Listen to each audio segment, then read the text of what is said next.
दुनिया को एक ऐसी बस्ती के रूप में देखा जहां पर झूठे और मक्कार लोग भरे पड़े हैं, और उन सबको देखते देखते अपन खुद कब उन जैसा बन गया अपन को तो पता ही नहीं चला। लेकिन तुमने अपन को उस फैमिली में भेजकर अपन को ये बता दिया कि सारी दुनिया एक सी नहीं है। कुछ लोग ऐसे भी हैं जो सच्चे हैं, नेक हैं, जो इस नफरत भरी दुनिया में प्यार बांटना चाहते हैं। दक्ष और दादी अपन से प्यार करते हैं, बहुत प्यार करते हैं मदर। और अपन के दिल पर एक बोझ है मदर मेरी, उसी को तुमसे शेयर करने के वास्ते अपन यहाँ आया है। तुम तो जानता है ना, वो धनंजय सेठ अपन को किस इरादे से उस घर में लेकर गया, लेकिन अब अपन उस इरादे को पूरा नहीं कर सकता मदर। अपन ऐसा कुछ भी नहीं कर सकता जिससे दक्ष और दादी को तकलीफ पहुंचे। इसीलिए अपन तुम्हारे पास आया है। अपन को तुम्हारे हेल्प की जरूरत है ताकि अपन दक्ष और दादी के साथ कुछ भी गलत होने से बचा सके। चाहे जो भी हो जाए, अपन दक्ष और दादी को बिल्कुल तकलीफ में नहीं दे सकता। अपन दक्ष और दादी पर बिल्कुल भी आंच नहीं आने देगा।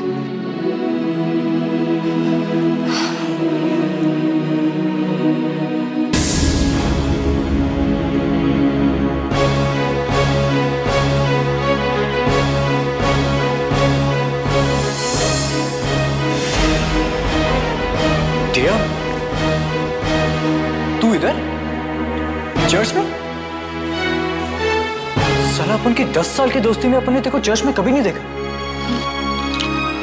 तू तो बोलती तेरा गॉड के साथ सॉलिड लफड़ा है, कभी सेटल नहीं होएगा, फिर आज तू यहाँ कैसे? वो अपन गॉड को सॉरी बोलने को आया था। ये बोलने को आया था कि वो बराबर था, अपन ही गलत था। तेरे को क्या हो गया? तू ना अभी एकदम वो टीवी की एकदम वो जो बहू होती है ना, उसकी माफिक बात करेगी। देखो इस तरह से मालूम है ये लैंग्वेज अपन के सर के ऊपर से जाती है। ए राज, अब तू ओवर रिएक्ट मत कर। हाँ बता कैसा है तू? अपन तो एकदम परफेक्टली ओके है। अरे अच्छा हो तू उधर ही मिल गई। अपन चर्च के बाद में तेरे पास ही आ रहा था। अपन ने कल कुछ देखा, वो क्या बोलते हैं उसको, एकदम सीआईडी न्यूज है और तेरे से रिलेटेड भी है। अपन से रिलेटेड क्या? देख अपन ना कल वो बैंड्रा पुलिस स्टेशन में मामू लोगों का मेहमान था। साला वो जुए के अड्डे से अपन को उठा के लेके गया। उधर अपन ने तेरे सेठ को देखा। वो पंटर क्या नाम था उसका, ईशान खन्ना, उसकी बिल कराने को आया था। क्या? उस पंटर को भी वो पुलिस ने अपन के साथ ही उठाया था। साला अपन से रावड़ा कर रहा था। उसने उसका बेल देने के लिए एक ही झटके में 25,000 रुपए दे डाला। क्या बात कर रहा है राज? सेठ ईशान का बेल देने आया? इतना बड़ा बात, और घर पे इस बात की हवा तब नहीं? अपन सही बोल रहे हैं। और इतना ही नहीं, तेरे सेठ के साथ में उसकी वो मैडम भी थी। उसकी आंखों से तो आंसू ऐसे टपक रहा था जैसे वो ईशान उसका अपना बेटा हो। ये तो क्या बोल रहा है? वो हंटर वाली आंसू बहाएगी? अरे वो तो बहुत ही डेंजर औरत है, लेकिन उसका ईशान के लिए आंसू बहाना, अपन को ये बात समझ में नहीं आया। ये अपन सच्ची बोल रहे हैं, बहुत। अपन ने तेरी मैडम की आंखों में आंसू खुद देखा था।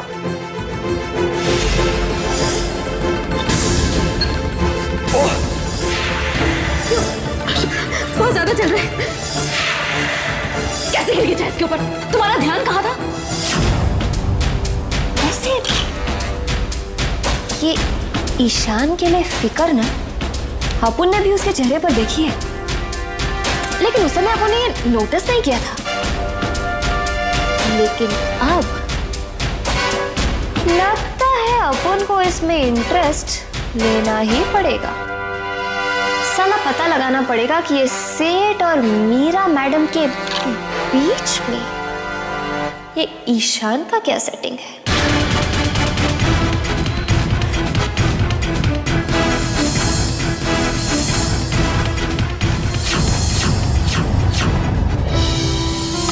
ये लो बेटा, तुम्हारे लिए इतने प्यार से बनाया और तुम खा ही नहीं रहे, खाओ ना। भाभी बस प्लीज प्लीज, देखिए आपने तो नाश्ते में इतना खिला दिया है कि लंच और डिनर के लिए जगह ही नहीं बची है। और ये गाजर का हलवा, ये तो तुम्हारी मनपसंद चीज है ना, लो ये तो तुमने खाया ही नहीं। भाभी मेरी बात सुनिए, अगर आप रोज रोज मुझे इतना मीठा खिलाएंगी तो मुझे डायबिटीज हो जाएगा। डायबिटीज शक्कर से होती है, माँ के प्यार से नहीं, माँ के प्यार से नहीं।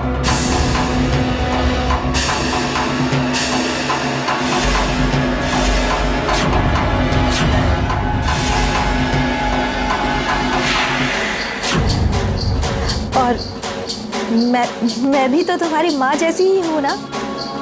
जैसी जैसी माँ जैसी, हाँ माँ जैसी तो हो। तो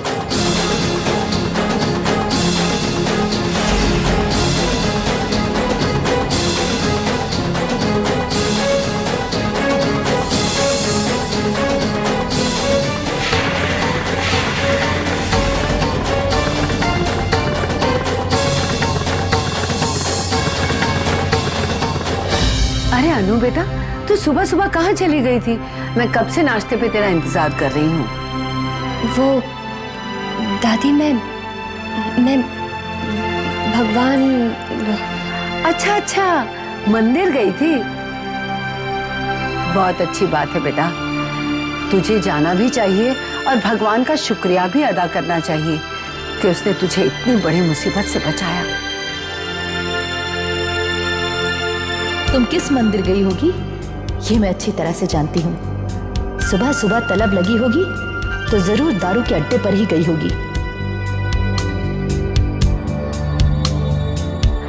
अरे दक्ष बेटा, वो तोहफा कहाँ है जो तुम अनु के लिए लाए थे? अरे हाँ दादी,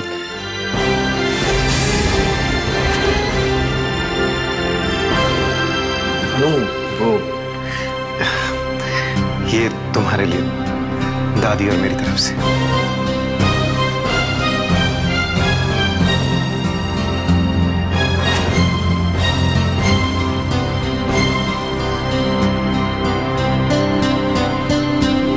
हीरे की अंगूठी, ये तो बहुत महंगी होगी।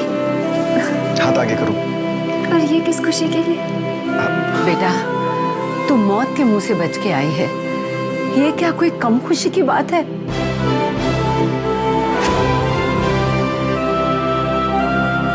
और वैसे भी तू सिंघानिया ग्रुप की मालकिन है। ऐसे हीरे तू जितने चाहे जब चाहे खरीद सकती है। उसके लिए किसी खुशखबरी की कोई जरूरत नहीं है। तू जो चाहे जब चाहे कुछ भी खरीद सकती है। और जब मन भर जाए तो उठाकर फेंक भी सकती है।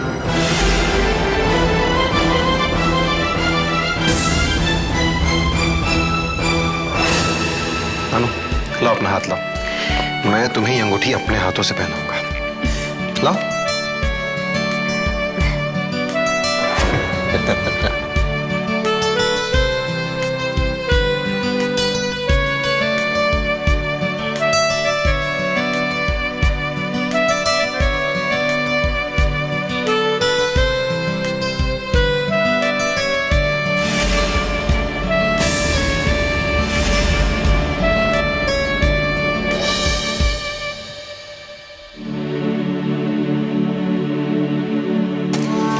ये लीजिए बाबू, पूरे 15,000 रुपये।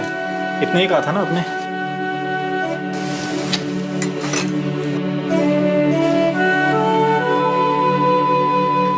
बाबा, ये आपने क्या किया? ऐसे क्या मजबूरी आन पड़ी जो आपने भगवान की पूजा का सामान ही बेच दिया? बोलिए ना बाबा, क्यों किया आपने ऐसा? ये पूजा का सामान मैंने किसी मजबूरी में नहीं बल्कि किसी जरूरत से बेचा है। आज ही हम शहर जाएंगे, इन्हीं पैसों से तेरा इलाज करवाऊंगा। आपने ये सब मेरे लिए किया, लेकिन बाबा, इन सब के बिना आप भगवान की पूजा कैसे करेंगे? बेटा, जहां तक भगवान की पूजा की बात है वो मन से की जाती है, इन चांदी के बर्तनों से नहीं होती। तेरी याददाश्त वापस आ जाए, तू ठीक होकर अपने परिवार से जा मिले, इससे बड़ा फल मेरे लिए भला और क्या होगा। लेकिन बाबा, क्या तू अपने बाबा को इतना पुण्य भी नहीं कमाने देगी? चल चल अब तैयार हो जा, मुंबई जाना है।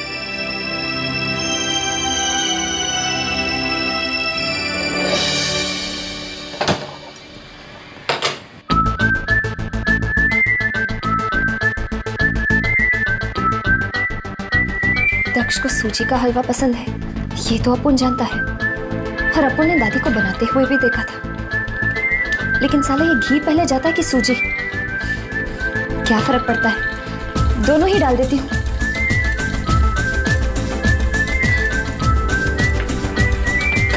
अब बस हिलाना है और पकाना है।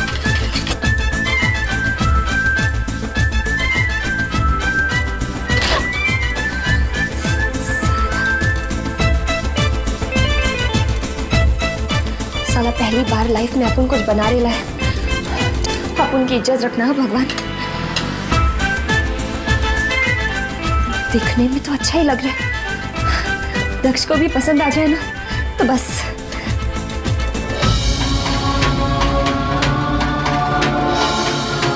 भाई वाह, 4 छींटे पानी की क्या बड़ी, मेंढकी को भी जुकाम हो गया। दक्ष ने तुम्हारे हाथ में हीरे की अंगूठी क्या पहना दी? तुम तो खुद को उसकी बीवी समझकर उसे रिझाने लगी। और तुम्हें क्या लगता है कि इस तरह हलवा शलवा खिलाकर तुम दक्ष से महंगे महंगे तोहफे लेती रहोगी और वे कुछ नहीं कहोगी, है ना? शायद तुम अपना मकसद और अपनी औकात भूल चुकी हो। तो मैं तुम्हें याद दिलाती हूँ टिया रानी कि तुम दक्ष की पत्नी नहीं हो। और दूसरी बात यह है कि तुम इस घर में अनुपमा बनकर हमारा मकसद पूरा करने के लिए आई हो, दक्ष को खुश करने के लिए नहीं। अगर तुमने हमारा मकसद पूरा करने में जरा सी भी लापरवाही दिखाई या हमारा मकसद पूरा नहीं हुआ तो तुम्हें तो ये घर छोड़कर जाना पड़ेगा। और ये बात हमेशा याद रखना।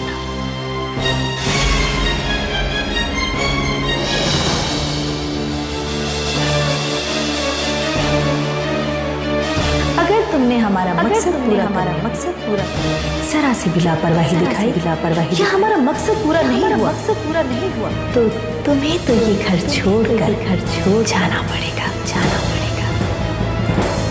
तुम्हें तो ये घर छोड़कर जाना पड़ेगा। ऐसा नहीं हो सकता, नहीं हो सकता ऐसा। क्या नहीं हो सकता टिया? क्या नहीं हो सकता टिया? किस बात की इतनी टेंशन है तुझे? इस घर को छोड़ के जाने की? पर क्यों? कैद जैसा लगता था तुझे यहाँ पर रहकर। तू ही तो इस कैद से आजाद होना चाहती थी। तो फिर ये टेंशन क्यों? हाँ, तुझे इस घर के ऐशो आराम, इस दौलत की आदत पड़ गई होगी। दक्ष के हाथों से दी हुई वो हीरे की अंगूठी, महंगे कपड़ों और दौलत की चमक तेरे पाँव में बेड़ियां डाल दी।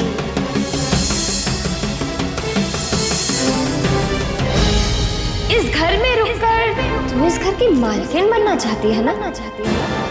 है ना? सच है ना? नहीं, ये सब सच नहीं है। मुझे इस घर की दौलत तो क्या, एक फूटी कौड़ी भी नहीं चाहिए। हाँ, मैं मानती हूँ कि हर मामूली इंसान की तरह अपुन ने भी ऐसी लाइफ जीने के सपने देखे थे, लेकिन वो इस घर में रुकने की वजह नहीं है। तो किस लिए कर रही है इसे?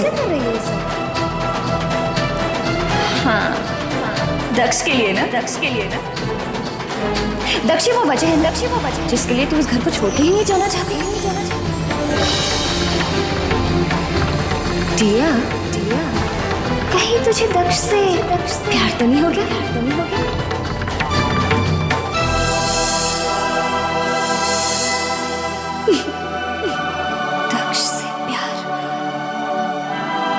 सोच क्या रही है टिया? जवाब देना, जवाब देना। दक्ष को चाहने लगी है ना? लगाव हो गया ना दक्ष से? तू तो अपने ही दिल के हाथों मजबूर हो गई है, जिसमें अब अरमान जगने लगे हैं। वो अरमान जिसके बारे में तूने पहले कभी सोचा ही नहीं था। बोल टिया, बोल टिया, बनना चाहती है ना तू दक्ष की अनुपमा? यही चाहती है ना कि तुझे दक्ष से कभी अलग होना ही ना पड़े? बोल टिया, यही सच है ना? यही सच है ना? यही सच है ना टिया? बोल टिया, बोल। नहीं, अब उनको कुछ नहीं पता, अब उनको कुछ नहीं जानता अब उनके साथ क्या हो रहा है। और प्लीज अब तू जा यहाँ से, अब उनको अकेला छोड़ दे। चली जा, चली जा यहाँ से, चली जा।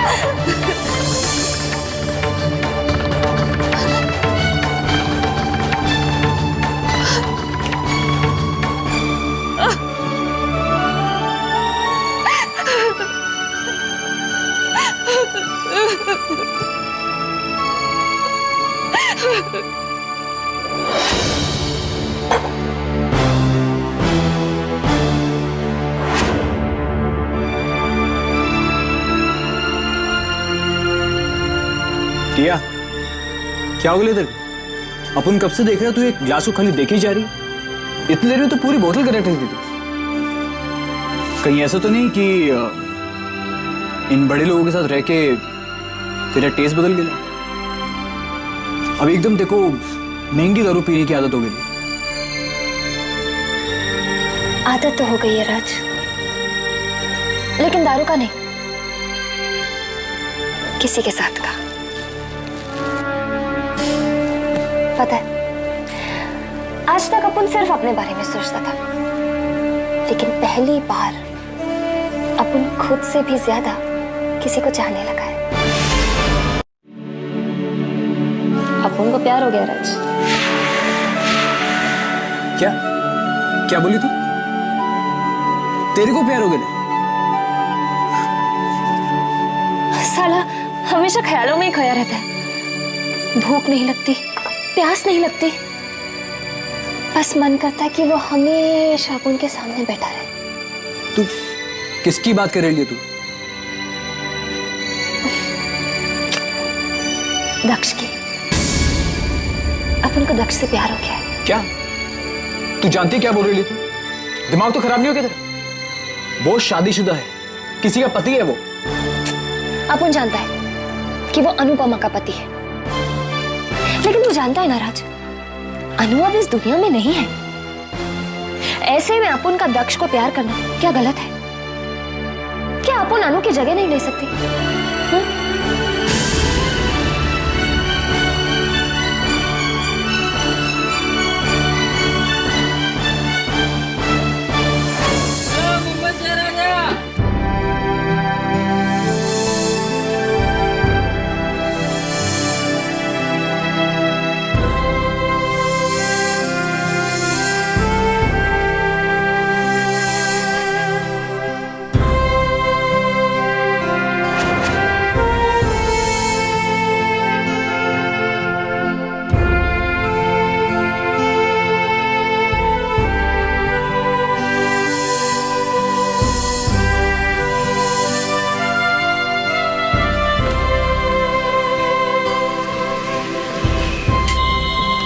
क्या हुआ बेटा? बाबा, न जाने क्यों ये शहर मुझे बहुत अपना सा लग रहा है। ऐसा लगता है जैसे मैं यहाँ की हर गली, हर चौराहे को जानती हूँ।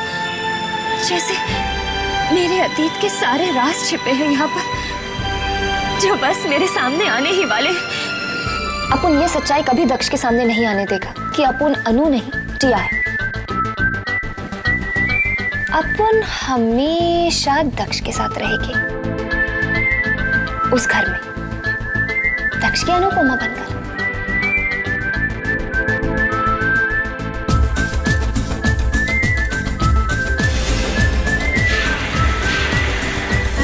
मुझे अपने घर जाना है, मेरे अपनों के पास जाना है।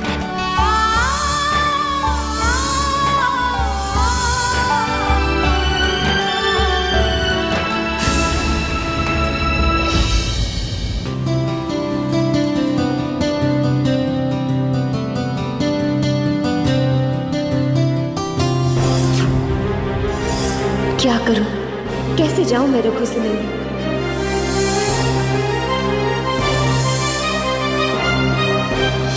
अगर भाभी ने बाहर जाते देख लिया तो मैं उनसे क्या कहूंगी कि मैं कहां जा रही हूं?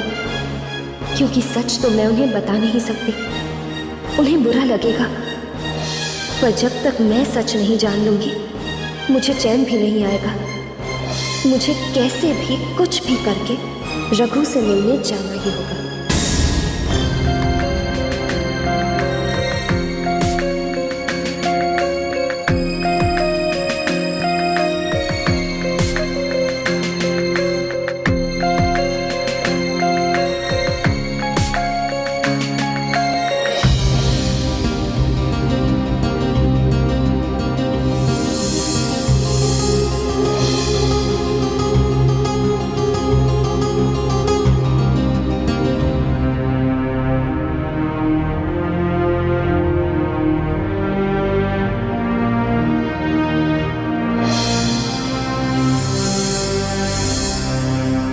भाभी, अरे अनुपमा, तुम अभी तक तैयार नहीं हुई?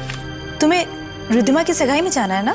भाभी मैं सोच रही थी कि ब्यूटी पार्लर जाकर मेहंदी लगा लूं। हाँ हाँ, बिल्कुल लगवाओ मेहंदी।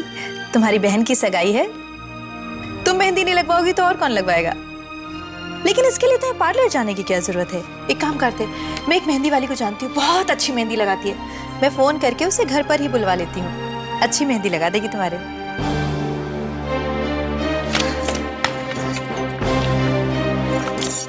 हेलो, हाँ हाँ सलमा, मैं भाभी बोल रही हूँ। तुम थोड़ी देर में आ सकते हो? वो मेरी देवरानी है ना, उसे मेहंदी लगवानी थी, उसकी बहन की सगाई है। हाँ, कितनी देर में आ रही हो? हे भगवान, अब मैं क्या करूं? रघु से मिलकर सच्चाई जानने की मेरी ये कोशिश भी नाकाम हो गई। लगता है अभी इस सच्चाई के सामने आने का वक्त नहीं आया है।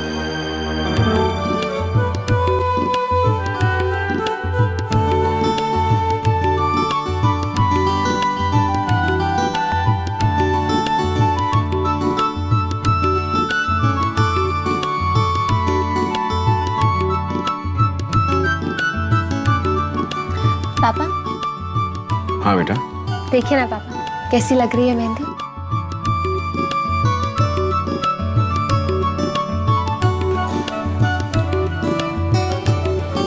बहुत प्यारी लग रही है बेटा।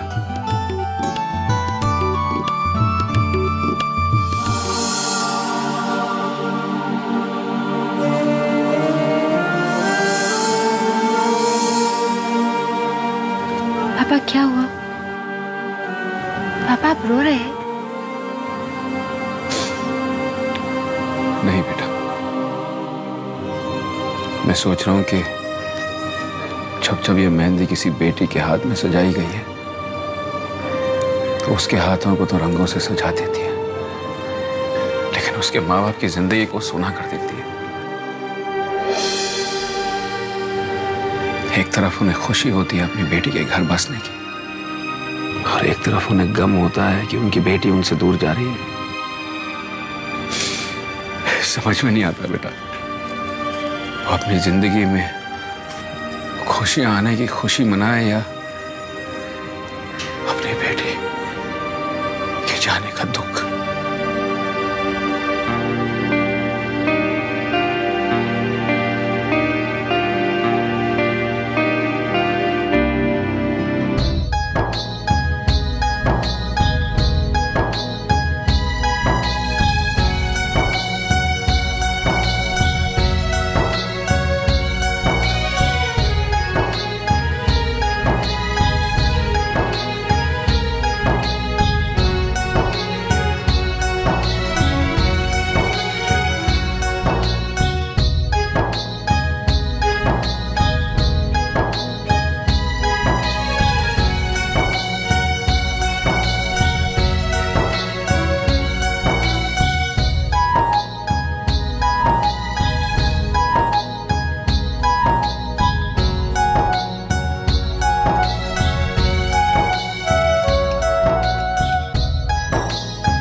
क्या कर रही हो तुम?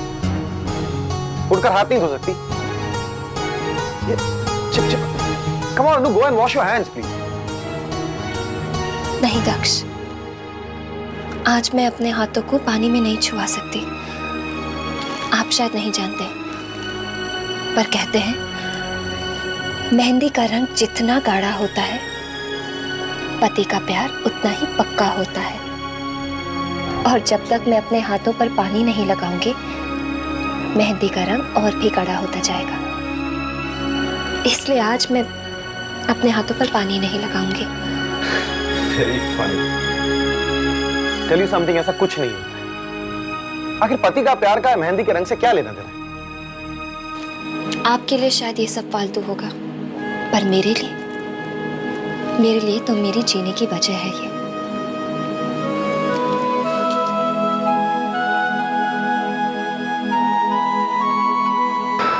Forget it, man.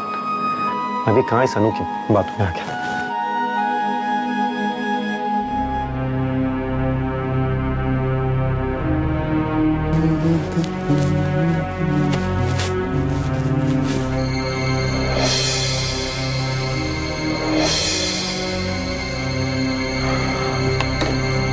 क्या बात है मेरा, तुम इतनी परेशान क्यों लग रही हो? कोई बात नहीं है, बस अनुपमा के बारे में सोच रही थी। क्यों? कुछ प्रॉब्लम क्रिएट की उसने? प्रॉब्लम तो नहीं क्रिएट की, लेकिन प्रॉब्लम क्रिएट करने के लिए सोच रही थी वो। प्रॉब्लम क्रिएट करने के चक्कर में? मतलब यही कि आज सुबह जब मैंने उसे देखा, वो बार बार दरवाजे के बाहर देख रही थी, जैसे उसे कहीं बाहर जाना हो। उसने मुझे बाहर जाने के लिए पूछा भी, लेकिन मुझे उसका बाहर जाना ठीक नहीं लगा, इसलिए कोई बहाना बनाकर मैं भी उसके साथ बाहर चली गई। लेकिन बाद में मुझे ऐसा लगा कि अनुपमा को शायद अच्छा नहीं लगा मेरा उसके साथ बाहर जाना। तब से मैं परेशान हूं और बार बार यही सोच रही हूं कि आखिर उसे जाना कहाँ था, क्या काम था उसे। आई थिंक तुमने यही गलती की। ना तुम उसके साथ जाती, ना उसे रोकती, बस पीछा करती, देखती वो कहाँ जाना चाहती है, किससे मिलना चाहती है। कहीं ऐसा तो नहीं कि उस बुढ़िया की तरह इसका भी कोई शुभ चिंतक पैदा हो गया हो, जो हमारे लिए खतरा बन सकता है। हाँ, शायद आप ठीक कह रहे हैं। मुझसे बहुत बड़ी गलती हो गई। अब आइंदा में अनुपमा मुझसे जब भी पूछेगी कहीं जाने के लिए, मैं उसे रोकूंगी नहीं। वो जहाँ जाना चाहेगी जाएगी, जो करना चाहेगी करेगी, बस मेरी नजर हमेशा उसका पीछा करती रहेगी।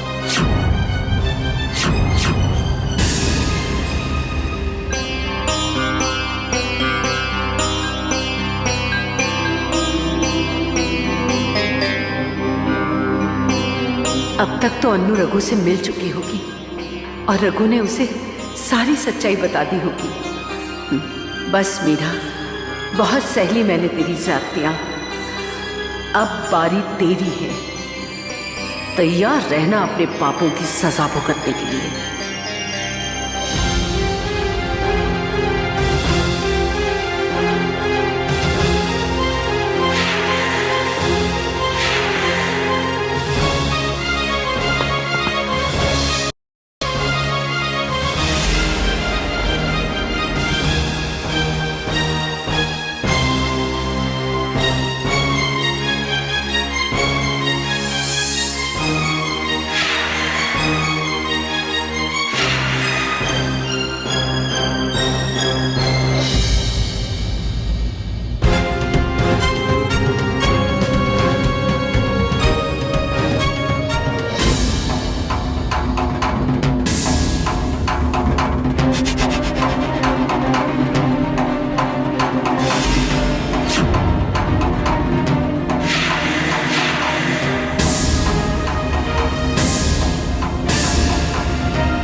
अगर मैंने अभी अनु से कुछ कहा तो मेरा सारा खेल बिगड़ सकता है, इसलिए इस वक्त चुप रहने में ही भलाई है।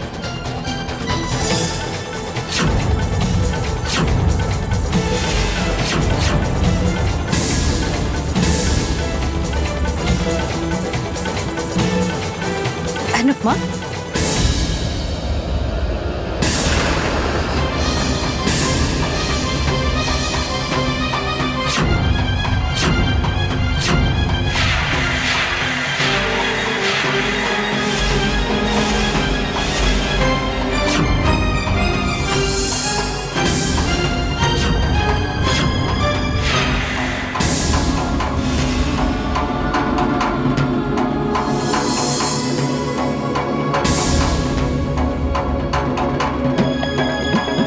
अनुपमा, तुम अभी तक यहाँ खड़ी हो? अरे जाना नहीं है क्या? तुम्हारे पापा कब से इंतजार कर रहे होंगे हम सबका। चलो जल्दी करो।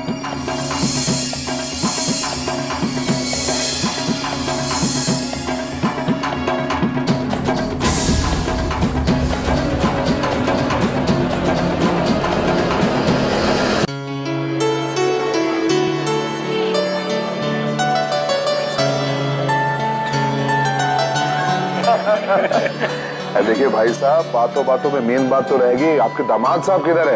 ये तो बात ये हो जाएगी कि गंगा दर्शन के लिए आए और चल दिए बिना नहाए। अभी मिलवाते हैं आपको। ईशान बेटा जी यहाँ आओ। मैं आ रहा हूँ। अरे भैया, अभी आप लोग कब आए? मैंने देखा ही नहीं, मुझे पता ही नहीं चला। अरे पता कैसे चलेगा? आपकी नजरें रिधिमा की ओर से हटेगी तो पता चलेगा ना। बच्चों को तो छोड़ दिया कीजिए। देखिए, मेरे में इतनी हिम्मत नहीं कि मैं आपसे मजाक करूं, इसलिए बच्चों से काम चला रहता। अच्छा बेटा सुनो, आज से सही मायने में तुम्हारी जिम्मेदारियां शुरू होने जा रही हैं। हमें पूरा यकीन है, पूरा विश्वास है कि तुम हमारी बेटी को ससुराल में मायके की कोई भी कमी महसूस नहीं होने दोगे। मैं वादा करता हूँ आपको शिकायत का मौका नहीं दूंगा। अरे ईशान, कहाँ रह गए भाई? आप मेरे दोस्त। हाँ बेटा तुम जाओ। अरे जाओ जाओ जाओ।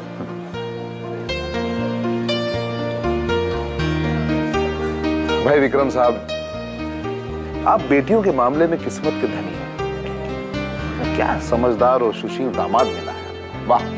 क्यों मेरा?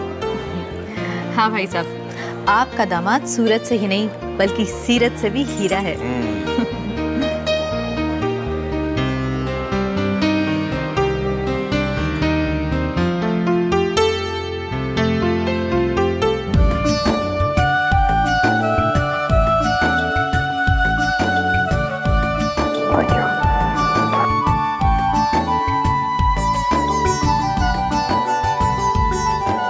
क्या क्या सोचा था, क्या क्या अरमान थे अपनी बेटी के लिए, मगर इसे पूरी दुनिया में से यही कंगाल मिला शादी करने के लिए। और बाकी सबको देखो कैसे खुश हो रहे हैं, क्या कर रहे हैं मेरी बेटी की बर्बादी पर। राम राम। माया पुत्र, अपना ये बड़बड़ करना जरा बंद कर दे। वो अंग्रेजी में कहते हैं ना, सावन के ब्लाइंड को हर तरफ ग्रीन ही ग्रीन नजर आता है। आहा। रिधिमा, पहनाओ।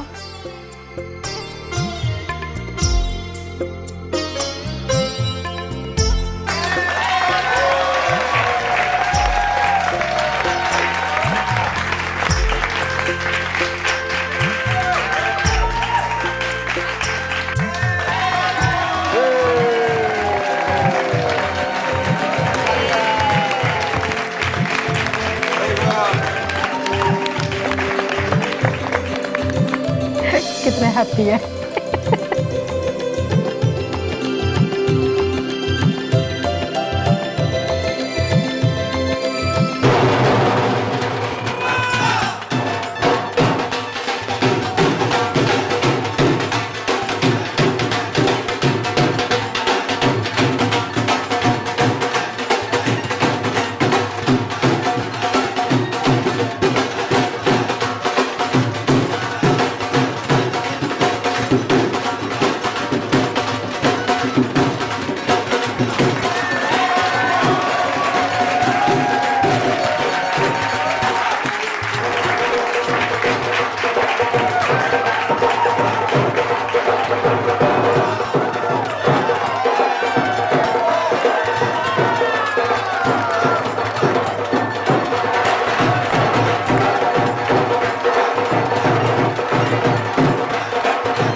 अच्छा हो गया।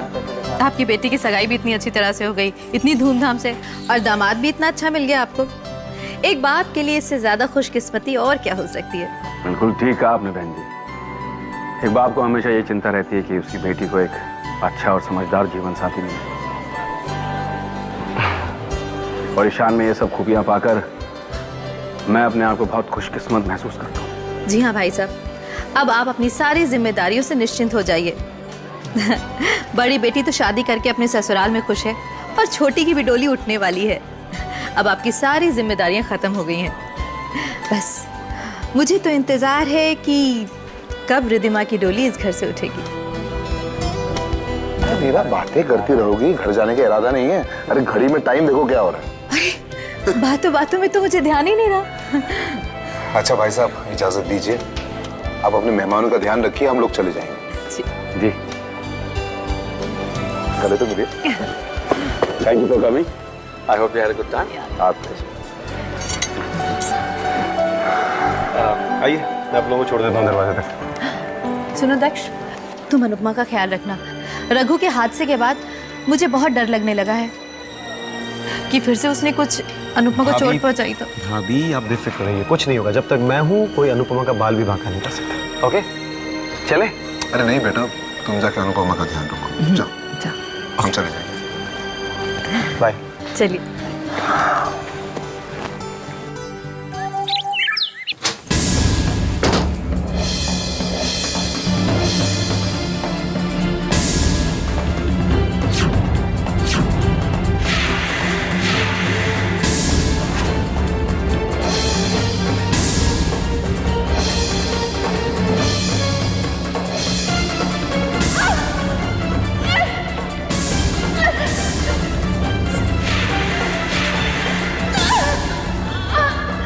क्या इशारे करते क्या लोग? हाँ? तुम्हें क्या लगता है कि हमारे सालों की मेहनत पर तुम लोग पानी फेर दोगे? नहीं! मैं इस प्रॉपर्टी को अपने हाथ से कभी नहीं जाने दूंगा बुढ़िया। इस प्रॉपर्टी के लिए मैंने बहुत मेहनत की है, बहुत पसीना बहाया, बहुत खून बहाया। मैं इस प्रॉपर्टी को ऐसे जाने नहीं दूंगा बुढ़िया। अरे तू तो कभी भी मर सकती है। अरे उस अन्नू के बारे में तो सोच, जिस बेचारी की अभी अभी शादी हुई है, हाथ की मेहंदी तक नहीं सूखी उसकी। अगर उसे कुछ हो गया तो तू क्या अपने आप को माफ कर पाएगी?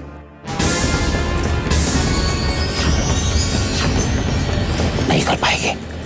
मैं जानता हूं तुझे, तू मेरी दादी है। देख बुढ़िया, मैं तुझे समझाने आया हूं कि अभी भी वक्त है, सुधर जा। नहीं तो हमारे रास्ते में जो भी आएगा हम उसे मार देंगे।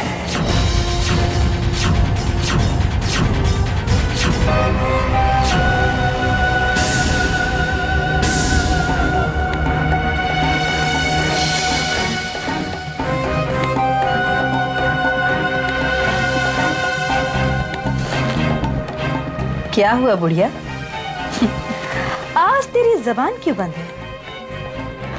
हाँ, लगता है बात समझ में आ गई तेरे। वैसे एक बात कहूं, मुझे भी बहुत बुरा लगता है तेरे साथ ये सब करते हुए, लेकिन क्या करूं, तू है कि मानती ही नहीं।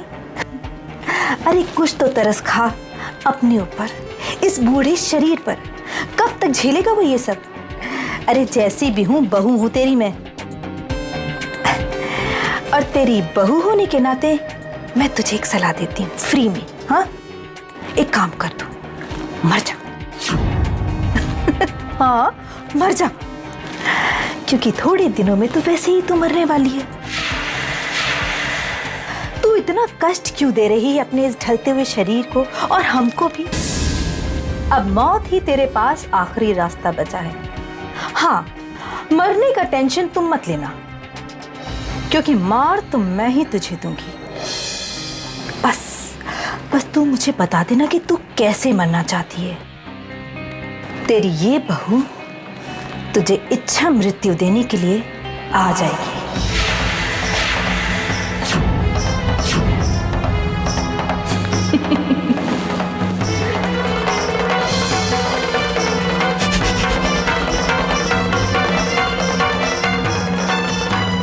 इतनी आसानी से नहीं मरने वाली है नारायणी, हरगिज़ नहीं। मैंने अपनी मौत को तुम्हारे अंजाम के साथ जोड़ रखा है। तुम्हें तुम्हारे अंजाम तक पहुंचाने के बाद ही मौत नारायणी को छू सकती है, उससे पहले हरगिज़ नहीं। अपने बच्चों को तुम्हारे पाप के सायों से आजाद करवाने के बाद, तुम जैसे पापियों का सर्वनाश करने के बाद ही ये नारायणी प्राण त्यागेगी अपने, उससे पहले नहीं। ये वादा है मेरा तुम लोगों से भी और अपने आप से भी।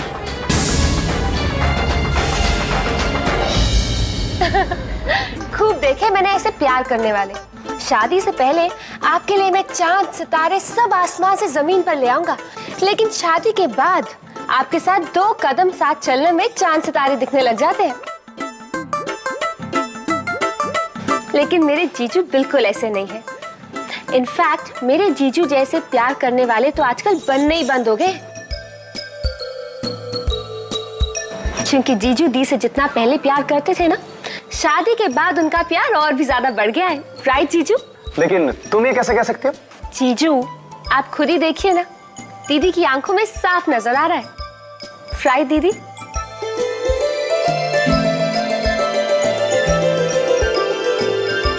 देखा ईशान, अब तुम भी सीख लो जीजू से ये सब कुछ। अच्छा, इसका मतलब शादी के बाद मुझे बीवी को खुश रखने की क्लास लेनी पड़ेगी। ठीक? जीजू कोई समझे ना समझे, आप मेरी फीलिंग्स अच्छी तरह समझ सकते हैं। तो क्या आप मुझे वो मंत्र देंगे जिससे आप दीदी को इतना खुश रखते हैं? अरे मंत्र? ईशान, मुझे मंत्र तो कुछ पता नहीं है, लेकिन मुझे ये पता है कि बीवी को खुश रखना दुनिया में सबसे आसान काम है। अच्छा, क्या बात कर रहे हैं? हाँ। अगर ऐसी बात है तो आज से आप मेरे गुरु और मैं आपका चेला। बताइए करना क्या होगा? ईशान, वैसे कुछ खास नहीं, तुम्हें ये जानना आना चाहिए कि तुम्हारी बीवी के दिल में क्या चल रहा है। इससे पहले कि उसके दिल की बात उसके जुबान तक आए, तुम उसके दिल की बात पूरी कर दो और सरप्राइज कर दो। अच्छा जी, तो इसका मतलब तो ये हुआ जीजू कि आप जादूगर हैं। लेकिन हाँ रिधिमा, एक बात याद रहे, जादू भी उसी का असर करता है जो अपनी पत्नी को पागलपन की हद तक प्यार करता है।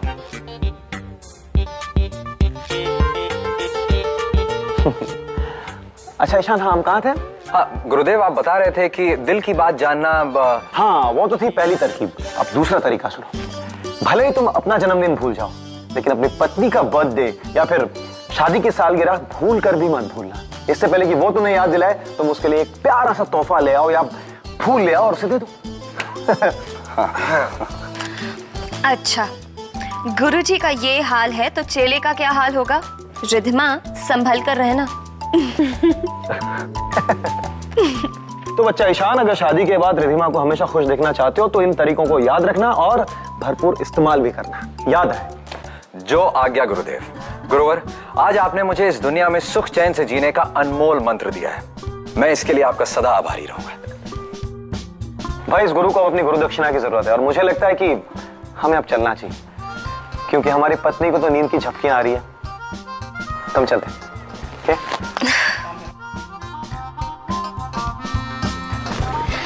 देखा ईशान, ऐसे समझते हैं अपनी बीवी की जरूरतों को। अब समझे? ओके दीदी। Bye Ishan. Bye bye. Bye जीजू। बाय। चलो चलो ईशान। ओके दीदी। Bye bye, see you.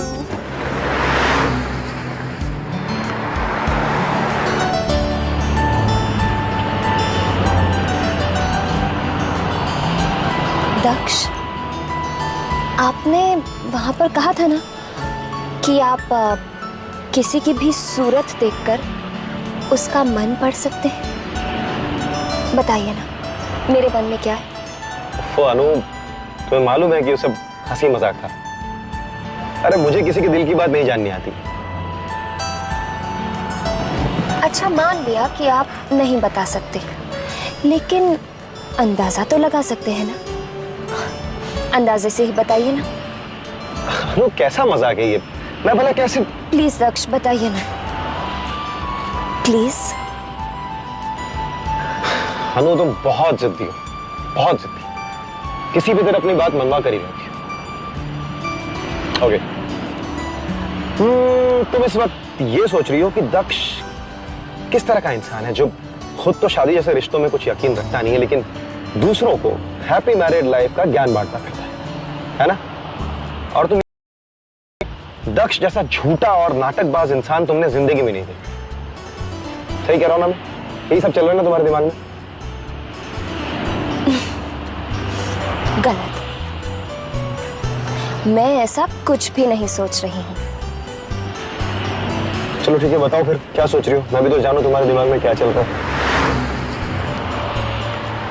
मैं ये सोच रही हूँ कि जो इंसान अपनी पत्नी को खुश रखने के लिए, मैरिड लाइफ को हैप्पी मैरिड लाइफ बनाने के लिए इतनी गहराई से बता सकता है, वो भले ही आज शादी के इस बंधन को ना मानता हो, पर जिस दिन मानेगा वो इस दुनिया का सबसे अच्छा पति होगा। अनु, तुम्हारी सोच पर तो मैं पाबंदी नहीं लगा सकता हूं, लेकिन एक बात जरूर जान कि किसी एक अच्छे लॉयर की तरह ना तुम अपनी बात को बहुत अच्छी तरह प्रूव कर सकते हो। Excuse me. Hello, hey Sumit, dude, how are you man? इतने सालों बाद यूएस से कब आया? अरे हाँ, अरे कैसी बात कर रहा है? इतने सालों बाद तू यूएस से आया और मैं तुझे मिलने नहीं आऊंगा? Just wait there for 10 minutes, I'll be there, okay?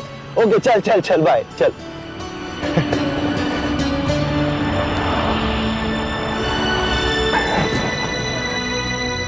I'm sorry, अनु, यही हकीकत है। दक्ष कभी अपनी दुनिया नहीं छोड़ सकता, किसी के लिए भी नहीं। So, तुम अपनी दुनिया में जाओ, मुझे अपनी दुनिया में जाने दो। I mean, घर आ गया। Good night. Good night.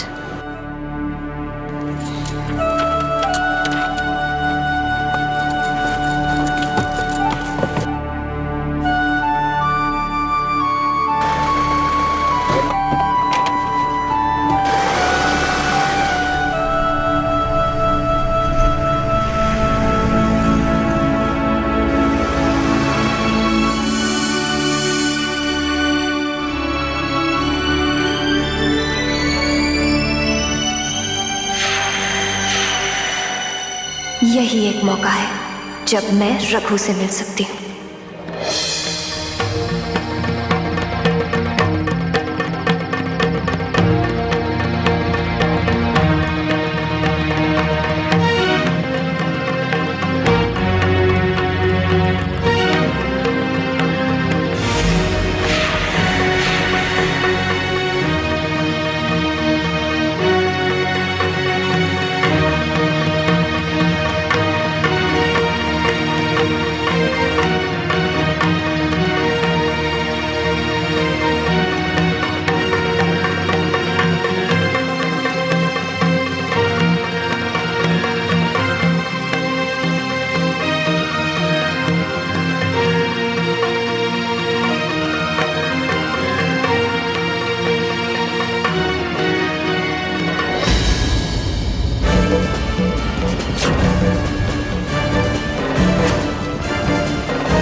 रानी,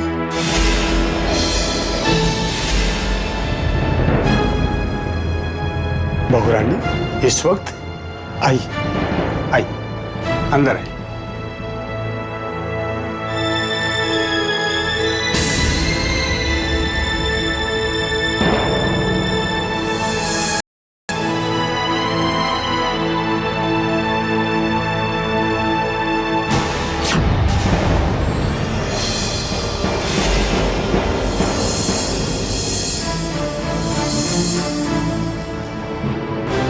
आई बहू रानी, बैठी। मैं यहाँ सिर्फ सच सुनने आई हूँ, वो सच जो आप इतने दिनों से मुझे बताने की कोशिश कर रहे हैं। जब तक मैं सच नहीं जान जाऊंगी मुझे चैन नहीं आएगा। आप बैठिए ना काका।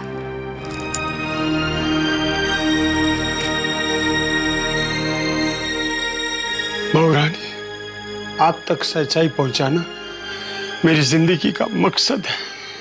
यही वजह थी जो मुझे बार बार उस दरवाजे तक खींच के ले जाती थी। ऊपर वाला बड़ा दयालु है, इसलिए तो आज आपको उसने मेरे पास भेजा है। और वो सच आपको बताकर मेरी मौत भी हो जाए तो मुझे परवाह नहीं। जैसा परिवार आज आपको दिखता है वैसा नहीं था।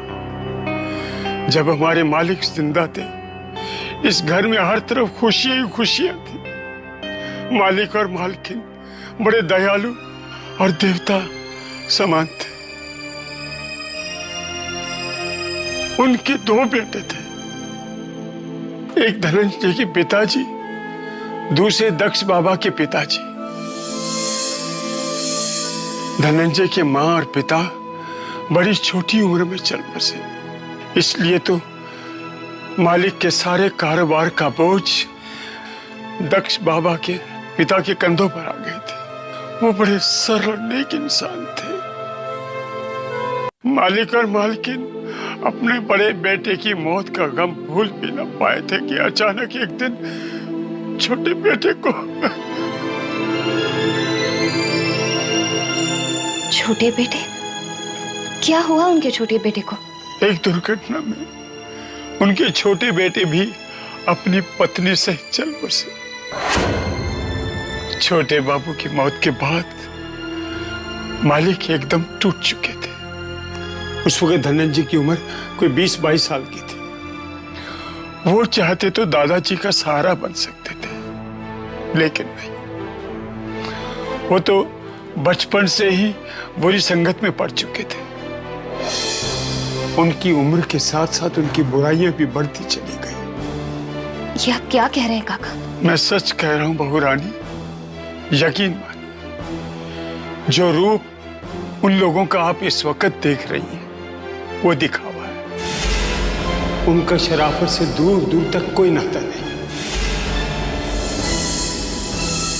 मुझे आज भी याद है, तब दक्ष बाबा 8-10 साल के थे। धनंजय की करतूतों से मालिक बहुत तंग आ चुके थे। इसलिए मालिक ने धनंजय को ना सिर्फ अपने कारोबार से अलग रखा, बल्कि अपनी जायदाद से एक फूटी कौड़ी तक नहीं दी। इसलिए धनंजय रोज रोज जायदाद को लेकर दादा से झगड़ते थे। पर कुछ दिनों बाद मालकिन को छोड़कर चल बसे थे। संभालिए अपने आप को काका। माफ करना बहू रानी, जब जब मालिक और मालकिन की बात करता हूं तो रोना आ ही जाता है। मालिक के जाने के बाद मालकिन अकेली पड़ गई। धनंजय की मनमानियां दिन प्रतिदिन बढ़ने लगी। अब हर रोज वो लड़ाई झगड़े पर उतारू हो गए। इन झगड़ों की वजह से मालकिन ने उनको घर से बाहर निकाल दिया। पर एक दिन धनंजय अपनी बीवी मीरा को लेकर माफी का नाटक करके घर में घुसने में कामयाब हो गया। उन्होंने दौलत हथियाने के लिए षड्यंत्र रचा था। मीरा ने दक्ष बाबा को अपने प्रेम और दुलार में फंसाकर अपनी ही देवी जैसी दादी माँ के विरुद्ध खड़ा कर दिया। तुमने तो खुद देखा है रुक्मणी कि मैंने किस तरह से दक्ष को पाला है। मैं उसे झूठ भी कहूंगी तो उसको सच मान लेगा, और अगर दिन को रात कहूं तो वो रात कहेगा। बहू रानी, मालकिन पागल नहीं है। उस मीरा और धनंजय ने गलत दवाइयां दे देकर मालकिन को पागल बना दिया।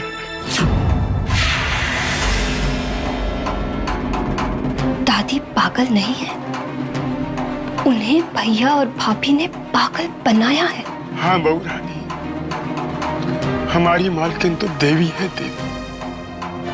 इन दुष्ट लोगों ने उन्हें पागल बनाया है ताकि वो सिंघानिया परिवार की जायदाद पर अयाशी कर सके। यही दादी है हमारी, मानसिक संतुलन खो बैठी है, इसलिए ऐसी बातें कर रही है। झूठ बोलती, मैं पागल नहीं हूँ। सुना तूने, मैं पागल नहीं हूँ। ये तेरा प्यार, ये तेरे आंसू सब एक झूठ है, छलावा है। ये सर से पांव तक झूठी है।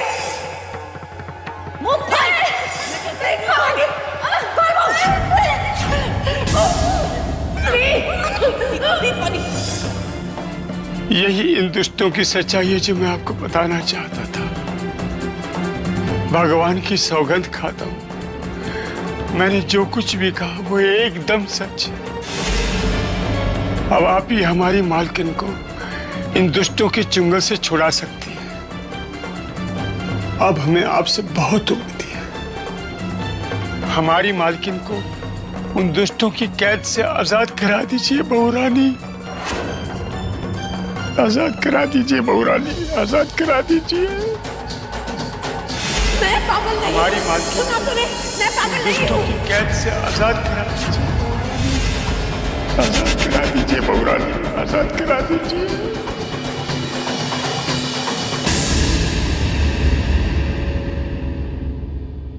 अब हमें आपसे बहुत उम्मीद है। हमारी मालकिन को उन दुष्टों की कैद से आजाद करा दीजिए बहू रानी। आजाद करा दीजिए बहू रानी, आजाद करा दीजिए। इसका मतलब आज तक मैंने जो भी अपनी आंखों से देखा, जो कुछ महसूस किया, वो सब फरेब था। वो प्यार, वो अपनापन, वो सब दिखावा था, झूठ था। हे भगवान, मैं क्यों नहीं पहचान पाई कि जो लोग मुझे खुश रखने के लिए हमेशा इतने बेचैन दिखते हैं, वो अंदर से कुछ है और बाहर से कुछ। मैं क्यों नहीं पहचान पाई कि जो चेहरा बाहर से देवता समान नजर आता है, वो हकीकत में उन राक्षसों का बदला हुआ रूप है।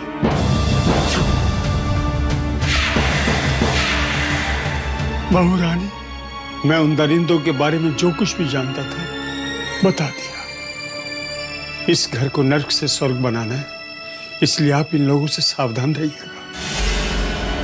वो अपने मकसद को पूरा करने के लिए किसी भी हद तक गिर सकते हैं। जब मैंने अपनी जबान खोली थी तो उन लोगों ने मुझ पर चोरी का इल्जाम लगवा दिया था, मुझे घर से निकलवा दिया था।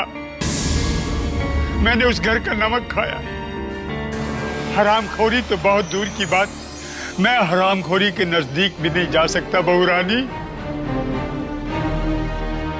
जानती हूँ काका, जो लोग देवी जैसी दादी पर ऐसे इल्जाम लगाकर दुनिया के सामने उन्हें गुनाहगार साबित कर सकते हैं, वो कुछ भी कर सकते हैं। आप सही कह रहे हैं बहू रानी। 20 सालों से मालकिन देव की मां की तरह उन राक्षसों की कैद में तड़प रही है। अब तो आप सब कुछ जान चुकी है।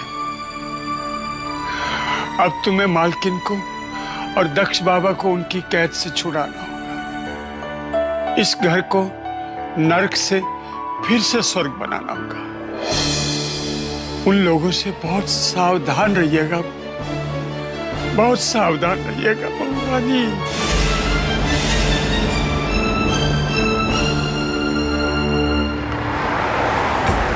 मालकिन पागल नहीं है। उस मीरा और धनंजय ने गलत दवाइयां दे कर मालकिन को पागल बना दिया। मैं ये पीली गोली नहीं लूंगी। ये पीली गोली लेने से ना पता नहीं मुझे क्या हो जाता है। मैं अजीब सी हरकतें करने लगती हूँ, पागल से बिहेव करने लगती हूँ। इन दुष्ट लोगों ने उन्हें पागल बनाया ताकि वो सिंघानिया परिवार की जायदाद पर अयाशी कर सके।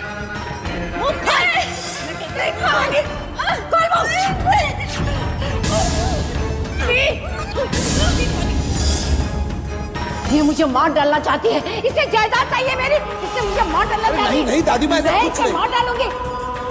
तू क्या मुझे मारेगी? मैं तेरी जान डालूंगी, जान ले लूंगी मैं तेरी। भगवान की सौगंध खाता हूं, मैंने जो कुछ भी कहा वो एकदम सच। दादाजी की मौत नहीं हुई थी अनुपमा, दौलत की लालच में आकर दादी जी ने दादाजी को अपने हाथ से मार दिया था। इनकी बातों का यकीन मत करो। मैं कहती हूँ पछताओगी तुम एक दिन। मत सुनो इनकी बात, मत सुनो। कैसी बातें कर रही हैं आप जानते हैं कितनी चिंता हो गई थी हमें। दूर रह मुझसे, दूर रह।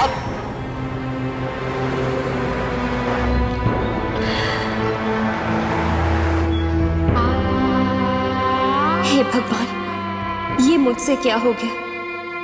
अनजाने में मैं उस देवी की गुनाहगार बन बैठी जो पिछले 20 सालों से सिर्फ इसलिए सजा भुगत रही है क्योंकि वो सच का साथ दे रही थी, अन्याय का विरोध कर रही थी।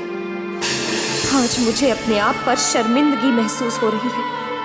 कितना गलत समझा था मैंने दादी को, कितनी नादान थी मैं जो उनकी तड़प, उनके दुख को महसूस नहीं कर पाई और उन बनावटी लोगों के झूठे प्यार को सच मान बैठी। मुझे दादी से अपनी इस गलती की माफी मांगनी होगी, नहीं तो मैं एक पल भी चैन से नहीं जी पाऊंगी।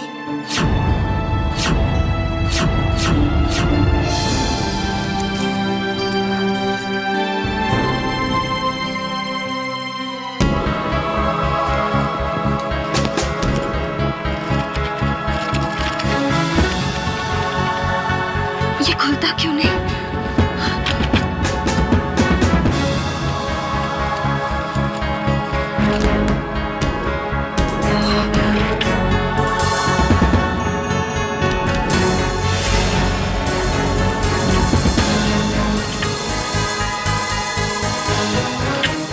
खिड़की को भी सील कर दिया इन लोगों ने। हे भगवान, जब तक मैं गलत का साथ दे रही थी तूने मुझे कभी नहीं रोका, लेकिन आज मैं दादी से दिल से माफी मांगना चाहती हूँ।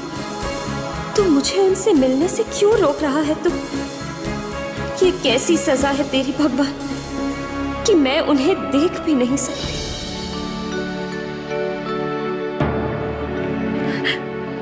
दादी, मैं आपसे मिलना चाहती हूँ।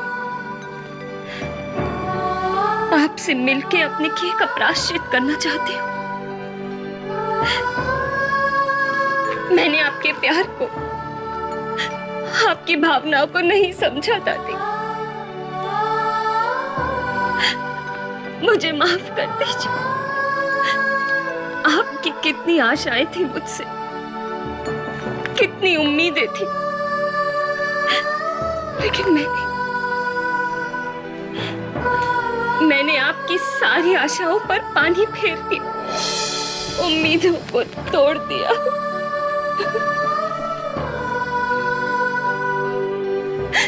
मुझे माफ कर दीजिए दादी। जब तक आप मुझे माफ नहीं करेंगे मैं खुद को माफ नहीं कर पाऊंगी, नहीं कर पाऊंगी।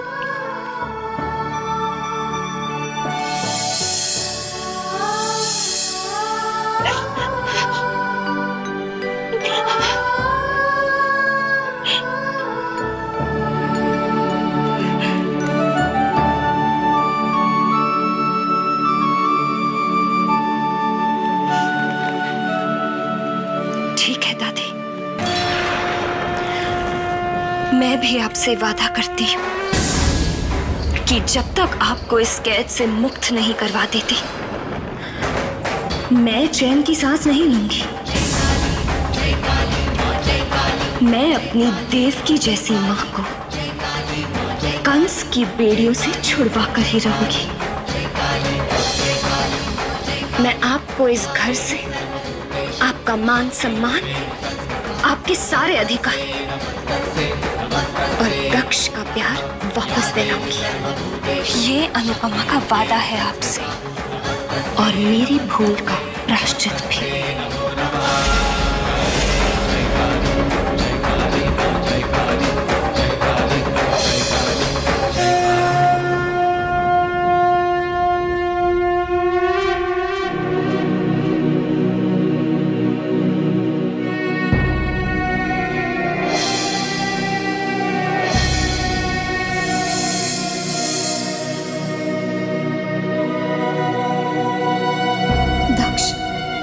उठिए दक्ष, इस वक्त इस घर को आपकी जरूरत है। उठिए और देखिए कितना गलत हो रहा है इस घर में।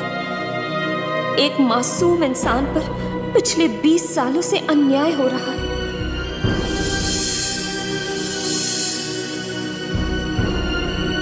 दक्ष, उस इंसान की चीखों को सुनने की कोशिश कीजिए। इस गहरी नींद से जागिए दक्ष और अपनी खुली आंखों से सच और झूठ के इस फर्क को पहचानिए। पहचानिए कि जिन्हें आप अपना समझ रहे हैं वो आपके अपने नहीं हैं, और जिन्हें आप गैर समझकर भुला चुके हैं वही आपकी अपनी है।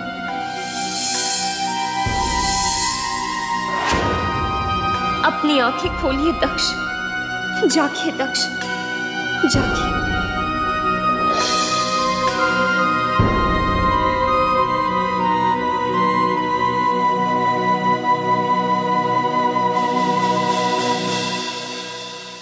आज हमारे समधी जी आ रहे हैं, किसी चीज की कमी नहीं होनी चाहिए।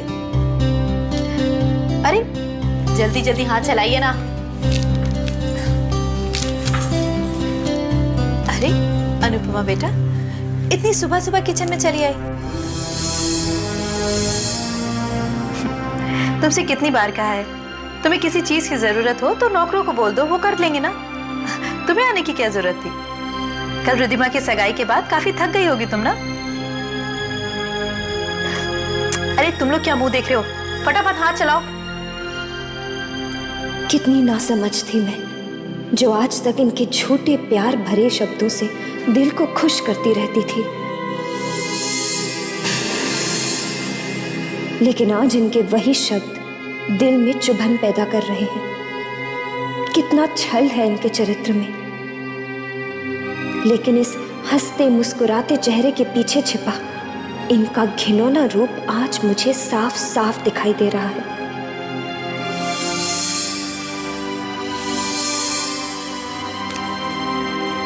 क्या हुआ, कहाँ खो गई? नहीं भाभी, मैं बिल्कुल ठीक हूँ, आप फिक्र मत कीजिए। मैं जानती हूँ, लगता है कल की थकान की वजह से तबीयत ठीक नहीं लग रही तुम्हारी। अपना ख्याल रखा करो। हाँ, विक्रम जी आएंगे तो क्या जवाब दूंगी कि एक ही बहू है और उसका भी ख्याल नहीं रख सकती मैं? हाँ,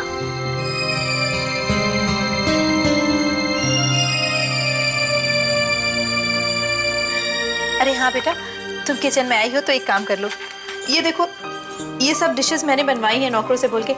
देख लो रिद्धिमा और विक्रम साहब को ये पसंद है कि नहीं। अगर कुछ ऐड करना है तो बोल देना, मैं बोल दूंगी नौकरों से।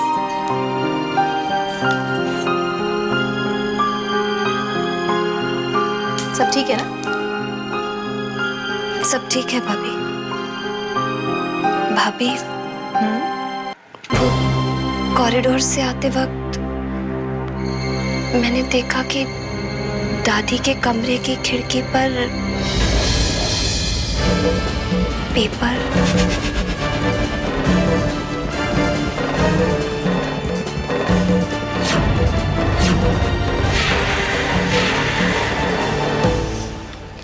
हाँ, वो दादी की वजह से। तुम्हें पता नहीं अनुपमा, दरअसल डॉक्टर साहब ने कहा है कि ज्यादा ताक झांक की वजह से दादी के दिमाग पर जोर पड़ सकता है, उन्हें फिर से दौरे पड़ सकते हैं, इसीलिए ये करना जरूरी था।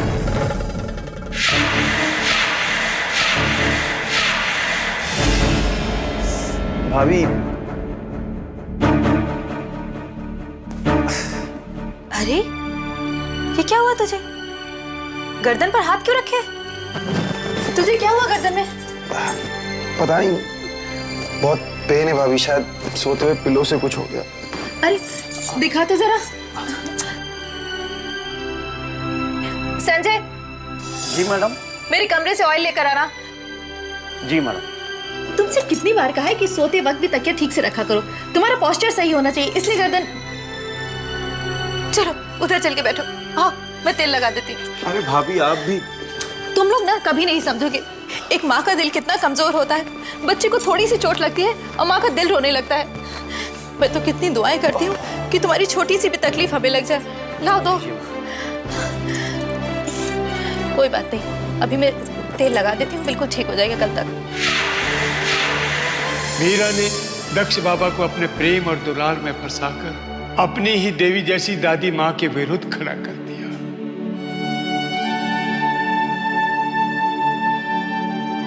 पिछले 20 सालों से दक्ष इसी तरह झूठे प्यार में जी रहे हैं, लेकिन दक्ष, ये प्यार नहीं है, धोखा है, जिसने आपका दिल, दिमाग और सोच सब के सब कैद कर लिए हैं। एक पर्दा है जो आपकी आंखों पर डाला गया है, आपको सच्चाई से दूर रखने के लिए।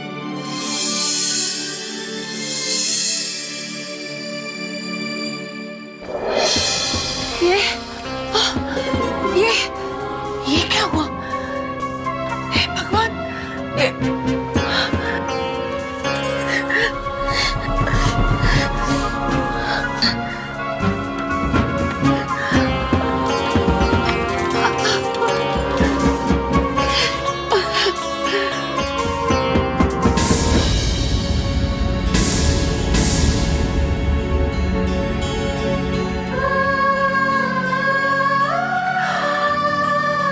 भगवान, ये क्या हो गया?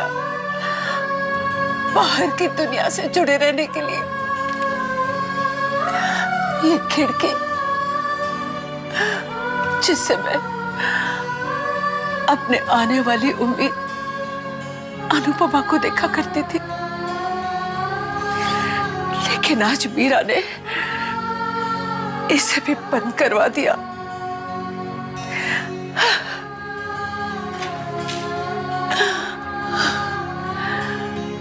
पिछले 20 सालों से मीरा मुझ पे जुल्म करती आ रही है और मैं सहती जा रही हूं, लेकिन आज ये खिड़की बंद करवा के उसने मेरी उम्मीदों को तोड़ने की कोशिश की है। नहीं मीरा, नहीं, इससे तू ये मत समझ लेना कि तेरी जीत हो गई है। ये जीत भगवान ने तेरे नसीब में लिखी ही नहीं। देख लेना, वो तुझे नहीं बख्शेगा। देख लेना।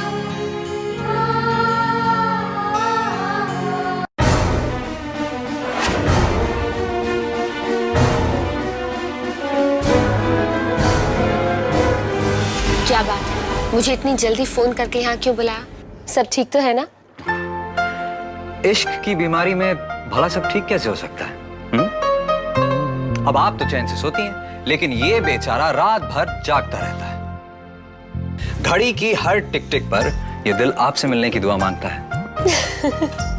अब एक बात बताइए, ये बेताबी हम अकेले क्यों से हैं? सो हमने फोन उठाया, डायल किया और आपको बुला लिया। ईशान, ये कुछ ज्यादा ही नहीं हो गया? अब बताओ सचमुच, क्यों बुलाया मुझे? बता दूं? हाँ सच्ची? Ishan. Okay okay okay my Lord.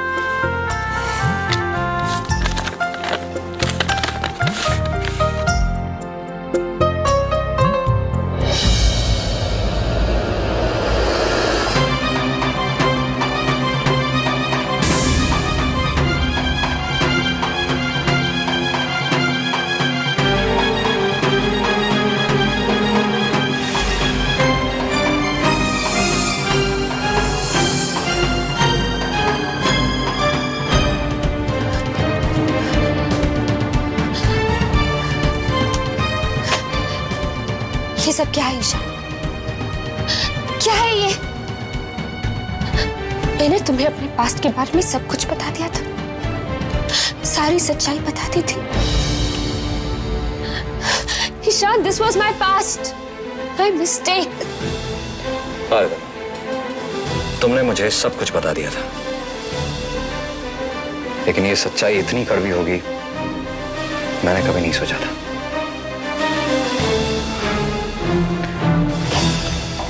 देखो, मैं सोच रहा हूं कि क्या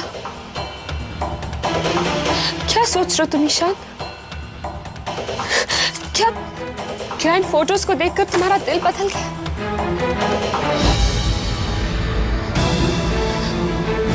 बहुत आसान होता है ना तुम लोगों के लिए।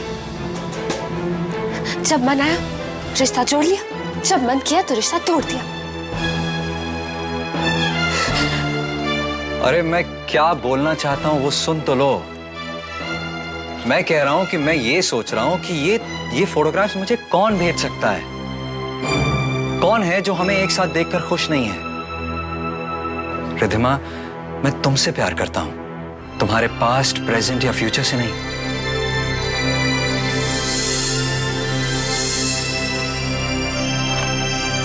रिश्तों की कमी देखी है मैंने, इसीलिए रिश्ते जोड़ने में विश्वास रखता हूं, उसे तोड़ने में नहीं। इस ईशान के बच्चे ने फोन क्यों नहीं किया? उसे फोटोग्राफ्स तो अब तक मिल गई होंगी ना माँ? ओए, चंगी तरह से देख ली होंगी, और तस्वीरों को देख कर ना है भिंडी फ्राई हो गया होगा जल भुन कर। हाँ, लो, ये आंसू पोंछ लो।